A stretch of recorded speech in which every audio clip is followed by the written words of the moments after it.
যাইতাম, কিন্তু আমি যাই নাই, ভালোবাসার কারণে আমি যাই নাই। আমি আজকে 16 বছর ধরে আছি। আমার বাবা মা ভাই বোন সবাই চাচ্ছিল অন্য জায়গায় আবার বিয়ে দেওয়ার জন্য, কিন্তু আমি বিয়ে বসি নাই। বাবা মা দূর থেকে, আমি বাবা মার কাছ থেকে দূর হয়ে গেছি। আমার শ্বশুর শাশুড়ি কেউ দেখাশোনা করে না আমাকে। আমি স্বামীর জন্য অপেক্ষা আছি। মানুষের কাজ করে খাই, গার্মেন্টে চাকরি করে খাই, মানুষের বাসায় কাজ করে খাই। কেন খাই আমরা? আজকে স্বামীর কারণে। আমি কখনো কল্পনা করি না যে আমি যে গার্মেন্টে চাকরি করবো। এক সৈনিকের বউ হয়ে কখনো চায় না যে রাস্তায় কাপড় ধোয়, পাশাপাশি কেউ চায় না এটা গার্মেন্টে কাজ করে খাক। সরকার বিজেপি প্রধান, বিজেপির ওয়াইফরা কখনো এটা চায় না। ঠিক আছে, আজকে আমরা কপালের কারণে আজকে রাস্তায় আমরা ঘুরতেছি। কেন বলতেছি? মানুষের খারাপ বলে যে আজকে বিডিআর বউরা রাস্তা ঘুরে কেন? কি কারণে ঘুরে? আমরা কেন ঘুরতেছি? স্বামীর জন্য ঘুরতেছি। স্বামীর জন্য রাস্তায় আমরা হাত বাড়াচ্ছি, মানুষের কাছে দুয়ারে কান্না করছি যে আমাদের একটা কাজ দেন। সবাই কিন্তু কষ্ট লাগে, কান্না করে আসা লাগে যে ওখানে থেকে বলে কবে আমরা বের হবে, কবে আবার নতুন সংসার করবো। মানে এটাই বলে, আমাদের বলে যে চলে যাও, অনেক দূরে চলে যাও, আবার বিয়ে শাদী করো। কিন্তু আমরা না, বিয়ে করবো না। তোমাদের মরলে তোমাদের কাছে, বাঁচলে তোমাদের কাছে। আমার না, আমার শ্বশুরবাড়ি খুলনা সদরে। আমার হাজবেন্ড দীর্ঘদিন ধরে 16 বছর ধরে কারাগারে আসছে। আমার বিয়ের 3 মাস পরে উনি জেলে আসছে। তো আমার হাজবেন্ড কিছুই জানে না, ওই ঘটনার সময় উনি ছিল না ভিতরে। তো আমার হাজবেন্ড আজকে দীর্ঘদিন ধরে 16 বছর ধরে কারাগারে আসছে। তো আমার হাজবেন্ড যে মামলা রায় হয়েছে, 7 বছর রায় হয়েছিল, ওই মামলা খারাপ শেষ হয়ে গেছে গা। তো আজকে মানে ওই আপনার 10 বছরের যে মামলা, ওটাও খালাস হয়ে গেছে গা। আমরা আশায় আছি, 16 বছর ধরে আশায় আছি আমার হাজবেন্ডকে মুক্তি দেওয়ার জন্য। আমার এটাই চাইতেছি। আর আমাদের আজকে এত বছর ধরে আমার হাজবেন্ড নিউজ অপরাধে জেলে আসছে, কিন্তু আমাদের সরকারের কাছে বলছি, সরকারের কাছে জানানো হয়েছে যে আমাদের বিডিআর গুলো এত বছর ধরে জেলখানে আছে। আমাদের দাবি একটাই, আমাদের বিডিআর তাড়াতাড়ি, উত্তর তাড়াতাড়ি আমাদের বিডিআরকে খালাস করা হোক। 18 তারিখে জানি বিডিআর মামলায় আমাদের জামিন নিয়ে জানি বা মঞ্জুর করো। আমি এটা দাবি করে সরকারের কাছে। আমার হাজবেন্ড কোনো চাকরি ছিল, মানে চাকরি অবস্থায়, মানে উনি চাকরি মানে ইয়া নাই, নতুন অবস্থায় অনুষ্ঠানে এসে মানে আজকে জেলে আসছে।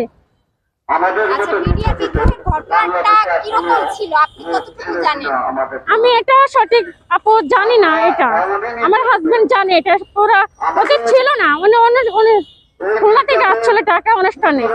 হ্যাঁ, এখানে ছিল না, হ্যান্ডের পোস্ট নিয়ে এখানে না, অন্য অনুষ্ঠানে এসেছিল, ট্রেডিং করে অনুষ্ঠানে এসেছিল। আমার হাজবেন্ডকে মিথ্যা মামলা দিয়ে অ্যারেস্ট করা হয়েছে। সিপাই আসছিল, উনি সিপাই লোক, উনি কিছুই জানে না। আসল ঘটনা কি ঘটাইছে এটা কেউ জানে না। ওনারা শুধু ওনারা জেলখানা দেওয়া হয়েছে। আমরা চাচ্ছিলাম যে আমরা আরো একটু ইয়ে করার জন্য, সরকার আমাদের মানে আগেতে দেয় নাই। আমরা চাচ্ছিলাম যে তাড়াতাড়ি একটু ইয়ে করার জন্য, সরকার দেয় না আমাদের। আমাদের দাবি, আমাদের একটাই দাবি, আমাদের বিডিআররা তাড়াতাড়ি, উত্তর তাড়াতাড়ি মামলা থেকে আমাদের খালাস পাই, খালাস চাই। আমরা কঠিনভাবে আমরা আন্দোলন করব। এটা আমাদের যদি 18 তারিখে জামিন না দেয়, এমনকি জামিনের জন্য আমাদের অনেক কিছু করতে হবে। আমরা কঠিন ভাবে আমরা আন্দোলন করব, আমাদের বিডিআররা যদি মুক্তি না দেয়। আমাদের যেটা হবে সেটা ইনশাআল্লাহ আমরা দেখি কি করা যায়। 16 বছর ধরে যে আপনার হাজবেন্ড কারাগারে, আপনাদের সংসার কিভাবে চলে? সংসার অনেক কষ্ট নিয়ে চলতেছি আমরা, মানে টুকটাক গার্মেন্টে চাকরি করে কি করে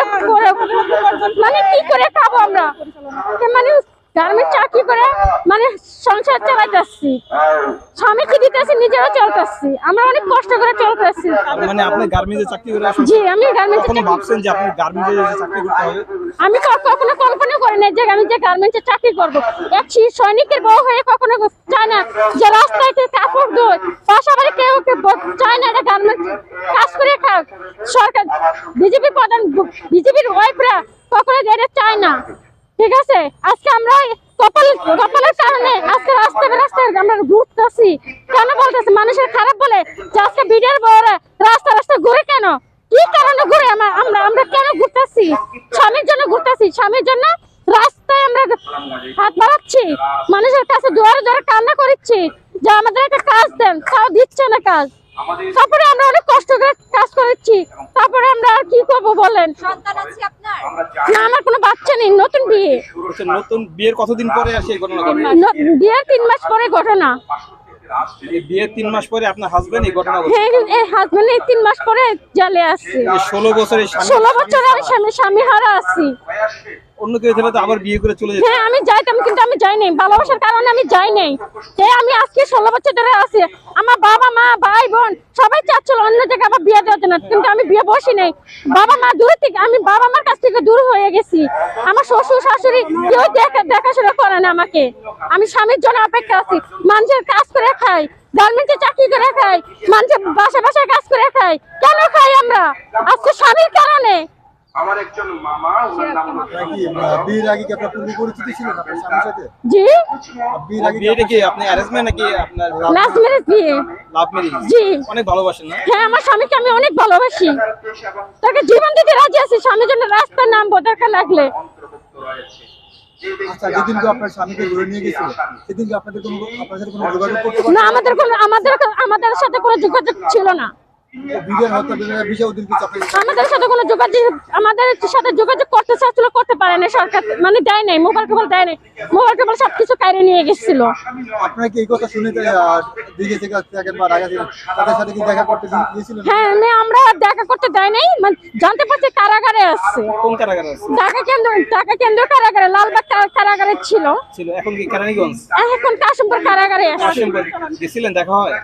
দেখা হয় ভাই, বলবো কিভাবে?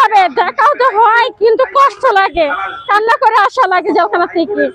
বলে কবে আমরা বের হবে, কবে আবার নতুন সংসার করব, মানে এটাই বলে আমাদের। বলে যে চলে যাও, অনেক দূরে চলে যাও, আবার বিয়ের সাথে করো। কিন্তু আমরা না, বিয়ে করব না। তোমাদের মরলে তোমাদের কাছে, বাঁচলে তোমাদের কাছে। আপনার হাজবেন্ড বলছে যে আপনাকে বিয়ে করতে? হ্যাঁ, আমাদের বলছিল যে বিয়ে করে চলে যেতে, আমরা বিয়ে করিনি।